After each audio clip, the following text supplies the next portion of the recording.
to this week's installment of Today and Tomorrow in Scottsdale with Don Henniger. I'm Don, and joining me as always is Kevin Maxwell. He's my chef de cuisine. I was going to say, I need to have the, gotta call me chef something de first. cuisine. Hey, how you doing, Don? I'm doing great, Kevin. You know why I'm doing great? Because we got a tasty treat today, man. Come on. We're going to spend some time with one of our community star chefs, Beau MacMillan. Welcome, Beau. Hey, thank you guys for having me. Excited to be here. Yeah, first a little bit of background on Beau. He's the main man at Cala, a restaurant that opened a couple of years ago at the old Don and Charlie's spot at the Senna House Hotel in downtown Scottsdale. But for many years, in fact, for 20 years or so, Beau was the executive chef at the Elements at the Sanctuary on Camelback Mountain. He also developed a television career with the Food Network and co-hosted the show Worst Cooks in America in 2012. 2011, he participated in The Next Iron Chef and made it all the way through the 4th episode. Came out on top, though, in an episode of Iron Chef America in 2006. He's done some things with his pal Guy Fieri, serving as a judge on Guy's grocery games and appearing on his hit shows Diners, Drive-Ins, and Dives. And, Beau, you've been around the circuit a bit, haven't you? I am. I'm starting to feel like an old guy. What a career. You know, Kevin, I was going to ask him where he's from, but listen to his accent. I think we know where he's from. Yeah, he's a Massachusetts boy. Yeah. So tell us, Beau, Boston, you went to school back there, culinary school, and then somehow you made your way out to Arizona. How did that all happen? Yeah, it's kind of just, it was just kind of a path. You know, it's funny, when I was a kid, I got a knack for being creative. Kind of had a little bit of ADD issues in school, so I needed to be, moving and thinking fast all the time. And a guidance counselor was like, baby vocational applications for you. And it was culinary arts, and I was cooking short order. A friend of mine's uncle gave me a job in a restaurant business, and I was always So intrigued. you flipping burgers and stuff then? Yeah, Right. I worked at the Plymouth Plantation in Plymouth, Massachusetts. Really? You know what I mean? No lie. Yeah. And it was, touristy, and it was real short order. But when you come from Massachusetts, you think, I say it a million times, everything's made with potatoes, bacon, and heavy cream, and it has a lemon wedge and kale on the plate and stuff. But I was fascinated by that little, back in the day, those little windows in outdoors to a kitchen. I always wondered what went on back there. Yeah. And I just started to pick it up, and I started to move up the ladder. And so that kind of got me through high school. And a chef in high school was like, we've got an opportunity for you at Johnson & Wales. I want you to meet the dean. He's gonna, you're gonna have to go down there and try your best to get into this school based on your school records. And it was like that planes, trains, and automobiles moment where the guy was looking at the transcripts and he was like, son, tell me again why you'd like to attend a university. Right, great. And I was like, give me a shot. And they gave me a shot, and the rest was history. Got out of culinary school and hit the ground running. I worked in Boca Raton, Florida, in upstate New York, and then out in California for 3 years. And after the 3 years in California, I got this amazing opportunity. A consultant called me and said, I want you to come to Scottsdale, Arizona. That's how I ended up here. No kidding. Yeah. Wow. Yeah. And that was the Elements. That was Sanctuary. At the time, I got to tell you guys, it was John Gardner's tennis. That's right. I got here they were trying to make the owner had it, and he was trying to go through a management company to try to get this thing off the ground and maybe even rebrand it. And so it went through this little merger of like John Gardner's Tennis Ranch to the ranch on Camelback for a year, and then Sanctuary. Yep. So I survived it all. And it was funny, backing up when I'll tell you Scottsdale, a quick funny story is like, I remember calling my mom, and she was like, where are you going for this job interview? And I was like, Mom, I'm going to Scottsdale, Arizona. And she's like, you're not moving to Scottsdale, Arizona. I was like, hell no, am I moving to Scottsdale, Arizona? What's in Scottsdale? I thought it was tumbleweeds, cactus. Right. I thought the whole state of Arizona was a desert. That's how naive I was. And I came out here, I interviewed, and at the time, the GM there was very smart. I was 26 or 27. Wow. And she was like, why don't you go down to check out Old Town and check out a few places around Scottsdale? And I came down to Old Town, and I was just like, I'm never leaving Scottsdale, Arizona. That's what happens when you come here, man. Yeah. No kidding. Yeah. It was a blast. And So you just like all of us, you fell in love with the place. Fell in love with the place. And, at the end of the day, if you could hit a culinary jackpot lottery, in my opinion, I hit the lottery. Right. I got into this naively. I put my head down. I was young. I was hardworking. And I started just producing food, just cooking. I brought a sous chef out from LA who was an amazing young guy named Derek Morgan, who ended up being the chef at the Royal Palms later on in life, really. Okay, wow. Super talented guy. Yeah. And we worked for a year. And I remember, I didn't even know who I was really working for. And I just knew that I loved this stage. It was something about Scottsdale was magic. Like being in Paradise Valley, the bubble. Keep in mind, I come from LA. Yeah. Like I lived, I think, under a highway, in an apartment building, Right. with like trucks going by. It was a little more peaceful, so it was a really cool space in that vein. But the other thing is I just started to see the history here and what this place, I believed it. And this is no BS. When I got off the plane at Sky Harbor, I remember driving up 44th Street around to McDonald's, and it was nighttime. It was just the sun was just going down, but it was dark enough. And I was looking at Camelback Mountain that I had never seen before, and I was like, "What is this? Like, is that a volcano? Like, what is?" I was trying to make it out. Yeah. And I pulled up on the property, and something hit me. And that's the perfect time of day to be on the backside of Camelback Mountain, right at dusk. It was unbelievable. And I'm going to tell, if I can give a tip, because it's just it's just in my brain right now. If you're young and you're in this business, right, you can follow any desires or any ambitions or any life goals you have. But if you can truly tap into your, maybe just your heart in regards to those spaces, 3 times in my life, 3 of the best jobs I've ever worked in, there was something about the first impression. There was a restaurant called La Vie Maison down in Boca Raton, French restaurant owned by Léonce Picot. I worked for a chef from Lyon. The restaurant was so seductive and beautiful. Right? Really? And and the food was like the best, right? I remember the same thing when I went out to LA for the first time. I was kicking around. I wanted to work for Michelle Richard. I couldn't find any places. Someone said, "Have you been to the Bel Air Hotel?" I said, "No, I haven't." I drove up Stone Canyon Road in Bel Air, and you appear this beautiful little hotel with this little bridge. And there was these moments. Right. And I knew I had to work there. Right. And this was one of those times for me. So I got that job, and about a year later, I found out Mr. Castellini in his background, a guy out of Cincinnati, Ohio, who owned the Cincinnati Reds and who had been in the produce business for 100 years with his family.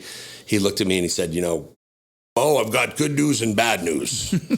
And I was like, "Well, what's the bad news?" He goes, "Well, we're going to close down." And I was like, "Well, how can there be good news?" He goes, "I'm going to sink about $55 million into this property, and we're going to make the #1 resort in the country." Wow. So that, for me, was my culinary jackpot. Is that right? That's fantastic, man. Yeah. Yeah. What a trip to Scottsdale. Talk about Scottsdale and the Valley as a food destination. A lot has changed in 25 years, right? Yeah. And when you first got here, it was probably okay, but I think it's dramatically changed because of people like you that have come here, right? Well, I got to tell you, thank you. I think there's so much to that, and you're right. When I got here, one of the things that I noticed vastly was that some of the best restaurants in the city were inside of posh hotels and resorts. That's where the money was. That's where the spas were. That's where the golf courses were, right. And that's where the higher end restaurants was. I knew there was a lot of franchises and stuff, but I got to tell you, and this is something I want to share, was that night that I arrived and I went to Old Town. The other place that my boss told me to check out was a restaurant called T. Cook's, of course, at the Royal Palms Resort. Sure, this is 1998. Right around that time. Yeah, and I came up to this other amazing resort, got out of my car, and went into a restaurant. And felt like the whole city was in that restaurant. Sure. And I sat down by myself at a table, and the chef was a gentleman named Michael Hubler at the time. And I had one of the best meals I had in 10 years. Yeah. And I was so impressed by what was going on then too. And then the other thing, that just getting Sanctuary up and running and putting your head down with the team, and there's so many people there that, I just was blessed to work around, So for me, watching it grow up and be a part of the community, this is the town I really cut my teeth in. Right. This is the town I've spent more time than any other city in the country. Right. This is where I met my beautiful wife and have 5 beautiful children. So, the debt of gratitude that I have for Scottsdale, and the pride that I feel from being a chef from this city, I don't think anyone can compare. I can put that up against anything. That's pretty cool. That's very, very cool. Yeah. So are we a good town? I mean, are we a good town? Yeah. You can eat in this town 7 days a week. Right. And I'm telling you, we're a good town, not only for the fact of our availability and what's out there, because it's all across the board artisan. We're a good town because we've got a community that supports the restaurants and goes out. Okay. And in hospitality, when you really break that down, that's the relationship between the host and the guest. Mm-hmm. Both parties are absolutely necessary. And when it's organic, that's when magic happens. And that's what I see in this town. I see people that love this community. I see people that want to not only represent the chefs, the local chefs that are doing great things, that check in more than once or twice a month to come and support what's going on. I see them show up for the events around the community. They're very philanthropic, and charity events. Big time. So not only is there an amazing, and I call it the bubble, whatever it is, we may not have the street cred as in New York City or New Orleans, so to speak, or whatever. But I'm telling you that there's guys in this town that can throw saute pans down with anybody. Is that right? Yeah. That is cool. Yep.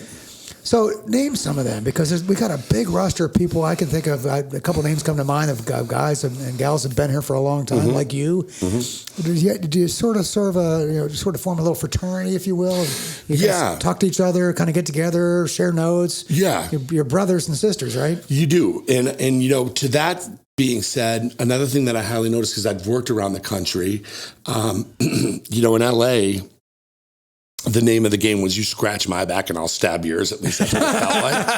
That's what it felt like. You know what I mean? Yeah. But when I came to Scottsdale, the one thing I can tell you is people help each other out, and there is a fraternity now. Even with that fraternity, I can tell you, I'm one of the OGs now. Yeah. So I've been out of a little bit, obviously I got a family, I travel a lot and 5 kids and stuff, but I can tell you, when you pick up the phone and you're in need, someone's there for you, and it's vice versa. And I like this community. Chefs show up for other chefs. They help each other out. And I can name guys like, when you're in this town, like a guy like Christopher Gross, who's reinvented himself like maybe 3 times in 4 different decades. I've watched that happen. He's a close friend, but he's a genius. You know what I mean? He's really like at the top of his game where he is in life right now. And that's something I admire. I admire a guy like Mark Tarbell. Yep. I mean, just to have something like Tarbell's that's almost probably, if there would be a state chef that represents Arizona, probably Mark. You know what I mean? It's like look at it, like a state bird is the cardinal. I don't know, but Mark's the state chef. And then you go through that, and I could name tons of guys. Chuck Wiley was my mentor. He's over at Mountain Shadows. Chuck started the Boulders. Go back to the original Boulders days and all the acclaim with Chuck, and I learned so much from him. And so I had all of that, right? And then you watch this growth. And then through the last 23 years, I look at guys and go, that person worked on my squad. I got the opportunity to work with that person. And I see a guy like Rene Andrade, who opened up Bacanora, who just got, a top 10 James Beard best restaurant in America. And him and Roberto, who family, these two were my beasts for me for 6 years at Sanctuary. I look at Stephanie Izard, who, runs Chicago, spent a year and a half at Sanctuary. Danny Grant, who owns Maple and Ash. Right. You know what I mean? Danny's success is like, I'm like, Danny, really? Like, can you share a little?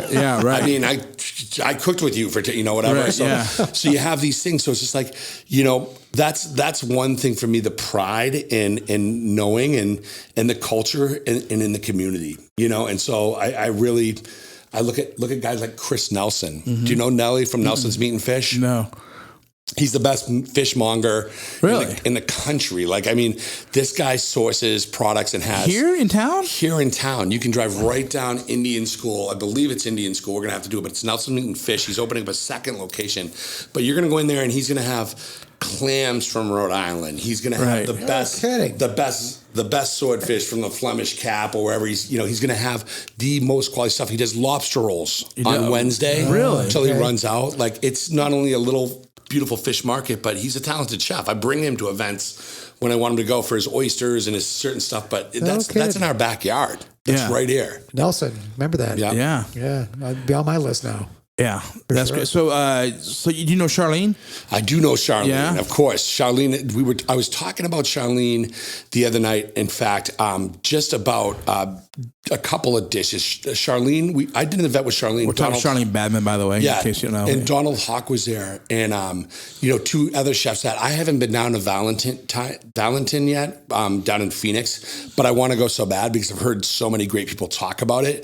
But Charlene, we were talking about here, and just her legacy, and I can tell you that one of the things when chefs look from the outside looking in, she did it on her shoulders. Like that was F&B was small. Yeah. And there was, you were going in to eat and you were literally going to watch the chef cook in front of you, and she was going to be there 6 nights, a week. And that's something that I think a lot of chefs from the outside look in and go, you got to have a lot of respect for that. I started with 9 guys. I had 54 guys when I finished in my culinary art. Yeah, from catering to banquets to my stewards to everybody. You know what I mean? So she was pretty much a one-woman show with a commis or a helper or a prep, and did it for 15 years so far. I mean, it's pretty impressive.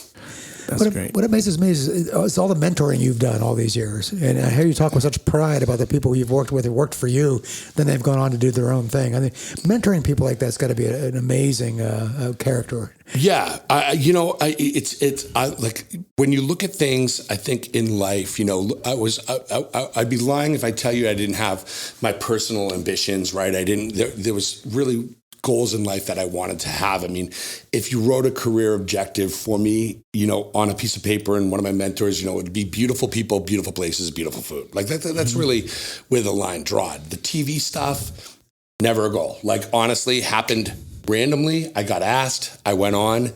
They kept calling, right? So I look at that as icing. Well, I mean, yeah, but that was like icing for me, I read is this the story I read on the internet true about you at the Aspen Food and Wine Festival, and you were handing out hors d'oeuvres? Is that true? And that was it. The executive from Food Network saw you, and that was 100% true. Really? Yeah. There was, it's funny. I was there with a bunch of chef friends that I brought up there. Yeah. We did 5 or 6 grand tastings. We put food out like gangsters, and then we partied like rock stars. And that's altitude, so you got to be strong. I don't go to Aspen anymore. I'm too old. But like on the second day, someone came up to me and he's just like, hey, are you Beau? And I said, yeah, I'm Beau. And he goes, I've had dinner at Elements twice, and I really like the food that you do at Elements. And I was like, oh man, that's awesome. That first co-brand tent, I was in with some big fish, so I felt like this is like I'm getting my moment. You know what I mean? Yeah. And then to be the best hadn't happened yet. And then to be recognized out of it. And so, long story short, he hands me a card. He goes, I'm coming to Sanctuary in August. I want you to cook for me. And he passed me his card and said, Bruce Siddell, Vice President Programming, Food Network. And I was like shaking. I was like, I stapled it to my chest. I'm like, if I drink too much, I'm not losing this business card. Oh, no. Right? And so he came out to Sanctuary, and it was funny too, because even then, it's like in my mind, I was like, I'm gonna show this guy what's up and cook 12 courses of the blah, blah, blah, blah, blah. And he called me and said, we have a home, we're staying at home. I'm going to invite some family members over. What do you think about just doing a barbecue? And I was like, oh, that sounds wonderful. And inside I was like, shit. Right. I was like, really? A barbecue? Like, really? Like this? But I'm not lying. I called Derek Morgan. We talked about. Yeah. I'm like, bro, he's got these like these cheddar biscuits. He's from Georgia. He was a Georgia boy. Yeah. I got my grandmother. I went through the coleslaw recipe. Like I pulled it. Really? I did Korean, my barbecue short ribs. I put the best 10 items together at that barbecue. And I remember his mom, one of his brothers were there, and people were like, this is the best I've ever had. That was the best. And I was just sitting there going, thank you. And it was only to just impress him. Thank you, Grandma. Yeah. And then the next day he goes, I want you to be on Iron Chef. Wow. Yeah. So that was the greatest day of my life. And then I realized it was also the worst day of my life too. Like the stress that brought on for me. Yeah. So, but good times, man. I really just, I look at it and said like the path, right? Sometimes you just got to follow and believe. And that's one thing I always did. I have a hard time envisioning anything stressing you out. Yeah, I do get stressed out. I mean, 5 kids, my wife, you know what I mean? Stuff like this is like, and it is, but it's funny because, if you go back to that moment when I was in school and you think about it, I had ADD, you know what I mean? I was like, I needed to go out. But what's crazy for me is the restaurant business is the perfect business for me because it's chaos. And I need chaos. That's where I rise to my ceiling. Right. Give me problem solving, but I need to do it like it's got to be like it's life or death situation, which was Iron Chef America. Like I don't remember a thing about it. Right. I remember just walking in like with a snot bubble and peeing my pants going, why did I sign up for this? Like literally that's where I was. Yeah. But then once they gave me my moment to turn on my ovens and get things going in here, all of a sudden this fire. And then I saw Bobby Flay walk in. He looked cocky. Yeah. You know what I mean? I was just like, Did you meet him before? I met him a few times before, but he was just real cocky. You know what I mean? He were in his element. And I looked at my 2 sous chefs, Katie and Tony, and they were like, it's on, like the eye of the tiger. Yeah. And before that I was a wreck. I couldn't eat, I couldn't sleep. I slept 3 hours a day. I was just I was watching Iron Chef. I was waking up, I'm like, God told me to use this and this ingredient and blah blah blah, so that's what it was like. So it's just funny, man. It really, I think that I've only tried since then, and you mentioned to encourage people, to give them the opportunity to go, to believe in themselves. You're competing against you. At the end of the day, the feeling you get win or losing by finishing in a lot of those stressful situations, especially with Guy, because his stuff is like just wacky and out of control. Yeah. But there's a real sense of achievement. There's a real sense of like bringing you back into like a Friday night. On saute, there's 250 covers, or you're on grill and you're managing, 45 different proteins that have all different temperatures, and there's rack of lambs, fillets, New York strips, veal chops, all of these things, and I can call back every single temp to you by memory. Right. That's the zone. Really? That's the ADD chaos, and that's the stuff that you live for. Yeah. The rush. Right. Yeah. That's so cool. Yeah. What a job, man. What a job. So talk a little bit about Cala. How's Cala going? Cala's insane. I'm still trying to figure out the identity of Cala. I love it. It's been 2 years. Don says it's been 2 years. Almost. Has it really? Yep. Wow. It's almost been 2. We opened January of last year. Okay. So Rocket Ship hadn't opened up a restaurant in 23 years. Yeah. That's right. Hired probably 70 people under 25 years old. Really? Not the best decision there. I mean, I love all my crew, but it's like, you've got to remember it's for us is, one is we knew what we wanted to be. We knew where we were going to be, and we knew we were going to be in the edge of Old Town and what Old Town is. We also knew that we've got to bridge something from like Old Town Scottsdale kind of food that still has a little of the magic and the vibe, maybe a little bit more adult, but has a better food portfolio. And that was the easy part for us. I brought Chef Pete McQuaid, who's been with me since he was 16, 17 years old, opened up another restaurant for me already, was my youngest sous chef at Sanctuary. I rolled in with Cisco, Gabby, my pastry chef, and Clinton. So I brought 5 guys, and I brought Roberto Arangao, who's been with me 17 years. Right. Beasts. Yeah. Food wasn't like an issue, but front of the house different, right? Right. It's trying to get out there. So that's one of the things. And then the other thing is just it's been incredibly popular. It's doing big numbers and trying to get that organized. Every time I drive by, it's packed. No matter when. Yeah. I mean, because usually around the holiday season, it's busy everywhere. But all the time. But I'll drive by like on a Tuesday night. Location's awesome, and I think the other thing too, the legacy is just for us is like I've met Dawn a few times now. Did you? Have you really? Yeah, and when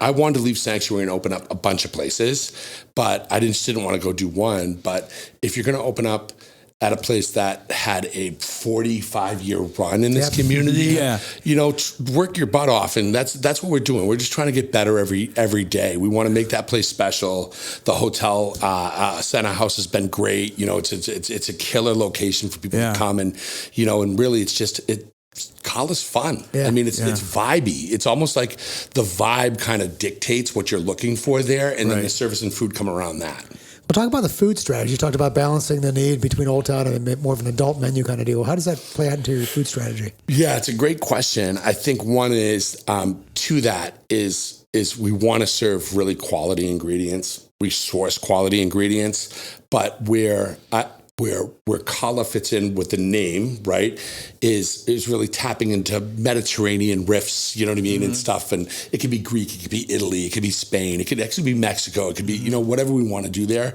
But it really just starts with quality ingredients. But for us, as we're doing it really recognizable cuisine, we're doing cuisine that's popular, right? And maybe hasn't been done for a while, but trying to do it better, you know? So like, for instance, you can go get a pork Milanese, like a nice, you know, crispy schnitzel with an arugula salad on there. We do fresh pastas in-house every day, and we change them. There's probably 5 in-house hand-stretched pizzas, but we do things like lamb kafkas and hummus and meze platters. Really? And so there's like, you know, spiced cauliflower appetizers, tuna tartare. So it's like, it's just dishes that have, you know, one of the things that I've always loved about food is really big flavors, right? And it's not like adding too many things to the dish, as long as you've got the right textural components, and then the flavors kind of have contrast or work or pop. So I consider it very, very simple, and sometimes simplicity is perfection. I mean, some of the best dishes in my life that people have been like, wow, that's blowing people away, have been the easiest when you've not manipulated the ingredients so much that it's changed. Right. You know? Right. That's great. So how do you develop, you know, an ongoing strategy? How do you develop future menus? I mean, where do you get your research? Where do you get your ideas from? That's all. Those are all good questions. I mean, you know, it comes from the love of eating. You know, I mean, we all share that. I hate to say it. I mean, you know, at the end of the day, it's like it's not so much lack of inspiration is trying to stay inspired, you know, and then also too not losing like interest on this. As you get older, you get a little less patient and stuff. Yeah. And I'm like, I love Cala. I got guys there and stuff like that, but I'm already like, you know, it's funny. I left Sanctuary going, I'm never going to cook another piece of like miso glazed salmon or whatever, like the headlining dishes that were there, you know, never going to do that stuff again. And I've been away from it for a year and a half, and I'm like, I miss using soy and yuzu. I got to get a restaurant that I can use my sesame oil in and do things with ginger and like, you know, and stuff like that. It's funny. So I just, for me, it's like part of it is staying inspired is, you know, being creative at this point. Where I feel like I am in my life, what I really would get the most passion from is, you know, creating and culturizing, obviously developing young chefs. You know, that's my thing is that with my chef, Pete, he's a superstar. He's 25 years old. He's a phenom. Like if I was where Pete was at 25, you know, I would have been somebody. And this kid is like, just the pride I feel for the type of work and the type of person he is. Nice. So, you know, it's like, these are one of these things where it's like people say, hey, you know, we want Beau, you know, but I'm like, that's great, but Pete's my executive chef. He's the face of my restaurant here. You know what I mean? This is his time to shine. And that's what I've done with all my guys. That's how you develop good leaders, man. That's what good leaders do, right? He's talking about the food industry, but really leadership. Any leadership in any organization. Yeah, exactly right. Yeah, amazing to see how that happens. So what's next? And what's next in you'll go more restaurants, or when you look down the road, what's coming next? Yep. So my group right now is called Clive Collective, and you know, I have a local partner here, Mike Estroyan, who lives here, and Justin Macedo, who lives in the Bay Area, and you know, these guys, to work with them, especially, you know, with what they do in their space, because it's really design, it's vibe, it's content, it's brand, right? Mm-hmm. It's like, it's just ideas. And the other thing is they've got, you know what's, you know, they're go-getters. They're a little younger. They built an amazing portfolio in the bar business in Scottsdale. They left that business and wanted to break into the restaurant business, and kind of thought the strategy of like hybrid restaurants that are like somewhere between that nightclub life and the restaurant biz. Right. And it's a good formula because they build, you know, seductive restaurants that are popular and like have incredible vibes. So I've just kind of you know, we've been really just kind of fighting off opportunities in a sense, because we want to take our time to make sure our ship's running right. But two is, you know, we also want to get going. So we're close. We got a project in the works that I'm wicked excited about. It's actually a cocktail bar, and it's an adult cocktail bar.